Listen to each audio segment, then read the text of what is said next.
Hello everybody, welcome to another episode of Ridin with Quattro. This is episode 7, and I apologize if I sound a little sick today. I got a little allergy cold going on, so if I sound a little raspy or nasally, that's why, and I do apologize. We got a lot to talk about today. Hopefully we can get it all in. Please don't forget to like and subscribe if you're on YouTube. Also, subscribe. And please leave feedback through this whole podcast. I'd love to hear your comments, your suggestions, feedback, good, bad, and ugly. Please leave some comments and let me know what you think. This is now available on all major podcast providers.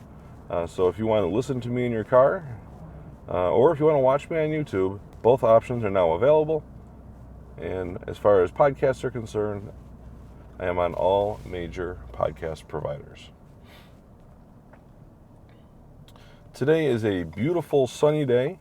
It's supposed to get up to like 80 degrees today, which for April in central New York is extremely warm. It's going to be like that for actually quite a few days here, so that's just the way it is this time of year. Extreme highs, extreme lows. Hopefully we're done with snow, frost, that kind of stuff for the year. So yeah, mid to potentially even upper 80s later this week. So it's just crazy for April. All right, let's get to it. Let's first talk about the Kaulig appeal. So we know that Hendrick had their entire points, part of their penalty, completely reversed. However, their monetary part of the penalty was upheld completely. The panel had said that Hendrick did something wrong, but yet they removed the entire points penalty. I feel that was fair, considering when the penalty was incurred. But the general consensus in the world is favoritism for Hendrick. I don't believe that's the case, but that is the way it's been portrayed in the world. To completely throw a tizzy and everything, the way Kaulig's appeal was handled, really. Different panel, same process, different panel, and they had a reduction, not an elimination of the points. So they were given 60 points instead of 100. And a lot of people are really scratching their head. How could the same penalty have such a drastic outcome difference? Kaulig is going to final appeal it to see if they can win their argument to get it changed again. NASCAR, midstream in the year, changed the way the appeals process works. One change they made, I'm actually very much supportive of. They are now requiring the appeals panel to give a reason why they came to the conclusion they came to, and they must sign off on it. So that'll add a little bit of transparency to the process. I do feel that NASCAR and the teams should be fully transparent going in, or at least coming out of the appeals process, to give us an idea as to why they think the party is guilty or why they think they're innocent. And I don't think we'll ever see that, unfortunately.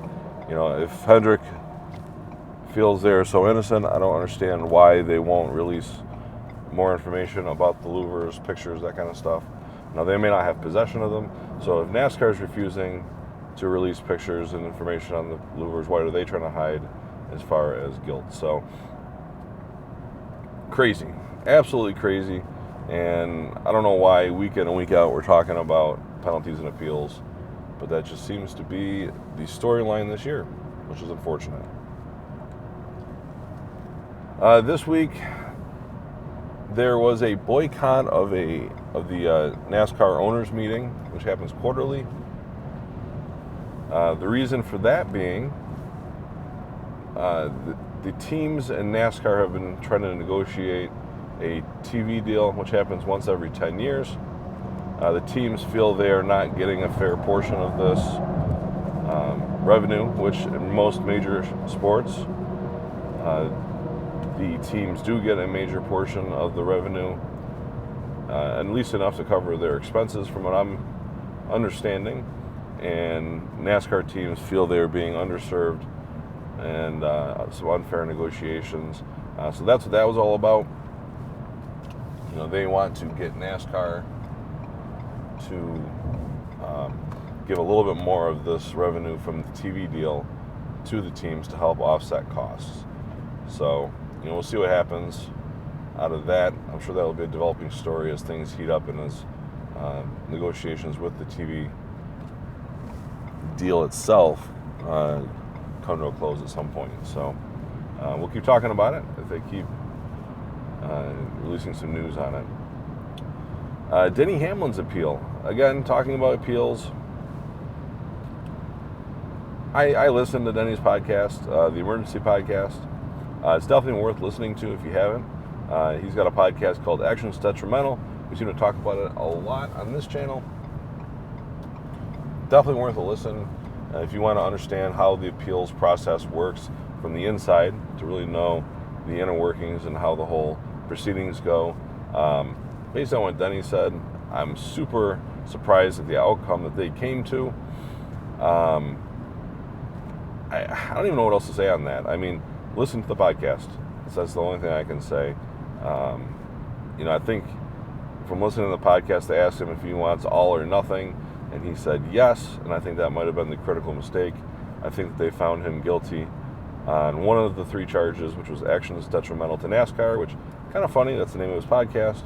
But because I think they felt he was guilty of that charge, and he said yes, all or nothing, they gave him all. So, disappointing, and there's a lot of precedent set there. I do feel like Denny Hamlin at times can be unfairly persecuted by NASCAR. I think this might be one of those situations. So, it is what it is. We'll see what happens going forward on similar topics in the future. So, this weekend was the dirt race at Bristol. It is what it is. There's drivers that absolutely loved it. There are drivers that absolutely hated it. That's par for the course. I do think NASCAR did a better job this year than they have in the past. There seems to be a big discrepancy in public opinion on what the broadcasters said and reality. I don't know how true that is. I wasn't there. From what I could see, it didn't look that bad. But from what I understand, the cameras did not capture everything. And there's a lot of people saying that it wasn't as great as the TV crew made out to be on the broadcast. Unfortunately, that's all I have to go by, that, and then after race reactions. All the reactions I saw were super positive, but again, you only see what they want you to see, and I just don't know enough about it to be able to speak further on that topic. But I thought it was great. I hope it's on there next year. From what I understand, it sounds like that's pretty much a given. So this week we go to Martinsville, so some short track racing. There are some tempers from Bristol that could flare up in Martinsville, although NASCAR is very inconsistent in the way they're handling on-track contact as far as intentional, unintentional. I'm really hoping that doesn't become the storyline at Martinsville, but it seems like the stage is set for just that. We'll see what happens. I love Martinsville. I look forward to watching that race. So let's get off some NASCAR news. Let's try to do something a little different. There is a new number one auto manufacturer in the world as far as value. So the new number one most valuable auto manufacturer in the world is Tesla. Tesla. An electric car manufacturer that has, I don't even know, a small handful of vehicles as far as lineup goes, is worth $66.2 billion, and they are the most valuable auto manufacturer in the world. Number two is Mercedes at $58.8 billion, followed by Toyota at $52.5 billion. Those are the top three. So Tesla, Mercedes, Toyota. Followed by BMW, Porsche, Volkswagen, and Honda. So that's 7 manufacturers. You have to go to number 8 to find one of the big 3. Ford is the top of the big 3 auto manufacturers at $22.2 billion. So think about that. Globally, Ford is a global company. They sell cars all around the world. They are 8th in value in the world, and they are a third of Tesla. Exactly a third. So Tesla's $66.2 billion, Ford $22.2 billion. That's mind-boggling. I did not expect that. To round out the top 10, we have Hyundai and Audi. So General Motors and Stellantis aren't even in the top 10 as far as value. That's pretty interesting, if you ask me.